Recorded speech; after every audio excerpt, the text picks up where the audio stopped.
আজকে চলে এসেছি এই দিদার বাড়িতে। দিদা, ও কি করো? আসো এদিকে, আসো আসো, এখানে দাঁড়াও, এখানে দাঁড়াও, এখানে দাঁড়াও, এই পাশে আসো, আমি উঠি, তোমার ঘরে উঠি। আহ, কেমন আছো? আছি মোটামুটি, বেশি ভালো না। বেশি ভালো না? না, কেন, কি হয়েছে? এই যে চলতে আছে গরম গরম বৃষ্টি। বৃষ্টি? চিন্তা আচ্ছা, তাই তোমার যে এবার কয়দিন প্লাস্টিক, তোমার প্লাস্টিক টাস্টিক তো সব ছিঁড়ে গেছে। এই যে কয়দিন কি বৃষ্টি ভিজে একটু নিয়ে শুয়ে রয়েছি। আচ্ছা, ব্যস্ত আমি ব্যস্ত। এই দিদার বাড়িতে আসলাম এই 3-4 দিন থেকে, তো প্রচন্ড বৃষ্টি, আপনারা জানেন, অনেকেই অনেক জায়গায় বৃষ্টি হচ্ছে। তো এইবার এই যে দিদার বাড়িটা, এই যে দিদার কোনো, এই বাড়িটা তো দিদার না, এটা তো দিদা কার বাড়ি? মানুষের বাড়ি, এটা তো মানুষের না। আচ্ছা, মানে এখানে তুমি একটা মানে ছাপরা করে নিয়েছো। তো এবার তোমাকে যে আমি বলেছিলাম যে এখানে একটা ঘরের জায়গা করতে, তুমি জায়গা করেছো? ওই যে দোকান মায়া হেঁটে এই যে এখানে করে দিব। হ্যাঁ, আচ্ছা, ঠিক আছে, এইবার দিদাকে আমরা এখানে একটা ঘর করে দিতে পারবো, দিদা জায়গা করেছে এতদিনে। তো তুমি আজকে রান্না বান্না কিছু করেছো? করছি, কি করছো? ডাল করছি ডাল করছো? আর কাঠফুলে বড়া আচ্ছা, তোমাকে যে বাজার ঘাট করে দিয়ে গেছিলাম, বাজার ঘাট আছে? আছে তো। হ্যাঁ, কি কি আছে? ডাল, আচ্ছা, চাল তো 1 বস্তা দিয়ে গেছিলাম, আছে? ওই যে আচ্ছা, ঠিক আছে। আর মানে কি বলে, মানে কোনো অসুবিধা হলে আমি আছি, ঠিক আছে, চিন্তা করতে হবে না তোমার। আর আজকে আসলাম এই দিদার কাছে। এই দিদা মোটামুটি আমরা 15-20 দিন আগে এসে দিদাকে বাজারঘাট আমরা 1 মাসের করে দিয়ে গেছি, এবং আজকে আবার আসলাম যে দিদা এই বৃষ্টির মধ্যে কি রকম পরিস্থিতিতে আছে সেটা দেখার জন্য। তো বন্ধুরা, দেখতে পাচ্ছেন এই যে দিদার ঘরটা, দিদার যে এই যে ঘর, দিদা কত কষ্ট করে এই ঘরের মধ্যে থাকে। তো দিদা, তুমি যে এই যে এত কষ্ট করে এখানে থাকো, তো তোমার কি মনে হয় না যে আমি একটু ভালোভাবে থাকি? হ্যাঁ, মনে হয় না, তাহলে তখন নাই তো। আচ্ছা, তোমার তো কেউ নেই? হ্যাঁ, কে কে আছে তোমার? ভাই বোন আছে তো, ভাই বোন আছে? ওনারা, কেউ দেখে না? আচ্ছা, মানে তোমাকে কেউ কোনো কিছু দিয়ে সাহায্য করে না?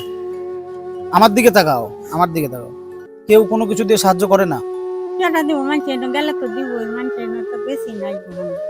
আচ্ছা, যারা চিনা আছে এরা দিয়ে মানে টুকটাক দিয়ে সাহায্য হ্যাঁ, করে। হ্যাঁ। আচ্ছা আচ্ছা, যাই হোক, এইবার এখানে তোমার এই যে আজকে আসলাম, তুমি আমাকে আজকে জায়গা দেখালে যে এই জায়গাটার মধ্যে তোমাকে ঘর করে থাকতে বলছে, ঘর করলে কিছু? দিবা বান্ধে বান্ধে কি করাম আচ্ছা, মানে এখানেই করলে অসুবিধা হবে না? আচ্ছা, নাইলে তো এরা জায়গা নামাই লাইলে কোনো বড় এরা ঘর বানাই এদের ঘর, এরা ঘর বানাবে? বানাই দিতে আচ্ছা, গেলে এই যে ঘরটা, তোমার ঘরের অবস্থা খুব খারাপ, হ্যাঁ, তুমি খুব কষ্ট করে এখানে থাকো, ঠিক আছে। তা এখন তোমার কি দরকার? এখন আমার একটা ঘর টট বানাই দেওয়া ঘর বানিয়ে দিতে হবে? আচ্ছা, মানে তোমার একটা ঘর বানিয়ে দিলে তুমি খুশি হবা? তাহলে তাই কষ্ট, খুব কষ্ট করে থাকো। আচ্ছা, আর তোমার এখন খাওয়ার দাওয়ারের চিন্তা করতে হবে না, আমি তো আছি, তোমার খাবারের চিন্তা করতে হবে না। দর্শক, যারা এই দিদাকে দেখছেন, দিদার একটা ঘরের, ইমিডিয়েটলি একটা ঘরের প্রয়োজন। তাই জন্য আমি প্রত্যেককে বলবো, যারা, যাদের যতটুকু সামর্থ্য, আপনারা আমাকে পাঠাবেন এবং হেল্প করবেন। যা হলে আমি এই দিদাকে মানে ঘরটুকু আমি থাকার মতন একটা ব্যবস্থা আমি করে দিতে পারবো।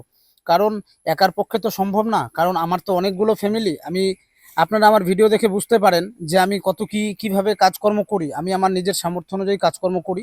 তো আমি আপনাদের সাহায্য পেলে আমি হয়তো একটু দিদাকে ভালো করে কিছু করে দিতে পারবো, যে দিদা যাতে ভালো মতন করে একটা থাকার জায়গা, যাতে কোনো অসুবিধা না হয়, যাতে কোনো জল না ঢোকে, সেরকম ব্যবস্থা আমি করে দিতে পারবো, তাই তো দিদা? আচ্ছা, তো তুমি, আমি মানে তোমার তো এখন মানে বর্তমানে তুমি মানে তোমার নিজের বলতে কেউ নেই, মানে আছে কিন্তু তোমাকে কেউ দেখে না। আচ্ছা, যাই হোক, এইবার নিজের মানুষ থাকতেও আজকে দিদা নিজে একা, এত বয়সকালে আজকে দিদা মানে এত কষ্ট করে এই ফাঁকা জায়গার মধ্যে একা একা থাকে। তো সত্যি খুব কষ্টকর, এবং আমাদের খুব খারাপ লাগে। আর দিদা, তোমার জন্য আমি আজকে এখানে এসছি যে তোমার পরিস্থিতি কি আছে সেটা দেখার জন্য, তুমি কতটা ভালো আছো, হ্যাঁ, সেটা দেখার জন্য। আর তোমার জন্য আমি একটা শাড়ি এনেছি দুর্গাপূজার জন্য, সামনে দুর্গাপুজো, সেই উপলক্ষে তোমাকে একটা শাড়ি দিব, ঠিক আছে? শাড়িটা দুর্গাপূজায় পরবা তো? আচ্ছা, একটা শাড়ি দিই তোমাকে, দাঁড়াও।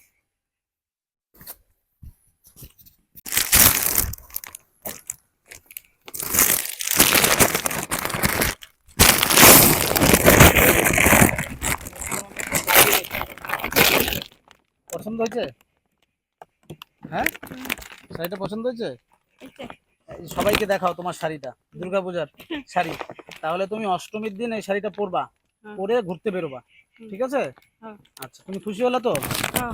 আচ্ছা, যাই হোক, তা এবার এই যে শাড়িটা দিলাম, শাড়িটা পরবা। আর তোমার এখন প্রথমত যেহেতু তোমার এখন এই প্লাস্টিকটা দেখো, যেহেতু তোমার এখন একটা ঘরের প্রয়োজন, আমি দেখি যত তাড়াতাড়ি সম্ভব তোমার ঘরটা আমি করে দিব। আর দর্শক বন্ধু যাদের আমি বলছি, তারা এই দিদার জন্য, দিদা একদম অসহায়, দিদার কেউ নেই। তো দিদাকে আপনারা যে যতটুকু পারবেন দিদাকে সাহায্য করবেন, দিদার পাশে থাকবেন। তাহলে দিদা ভালো থাকো, সুস্থ থাকো।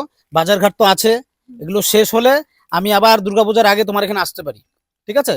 এবার এগুলো শেষ হোক, শেষ হলে আমি আবার নতুন করে তোমাকে আবার 1 মাসের বাজার করে দিব, ঠিক আছে? আসি তাহলে, হ্যাঁ। ভালো থাকো।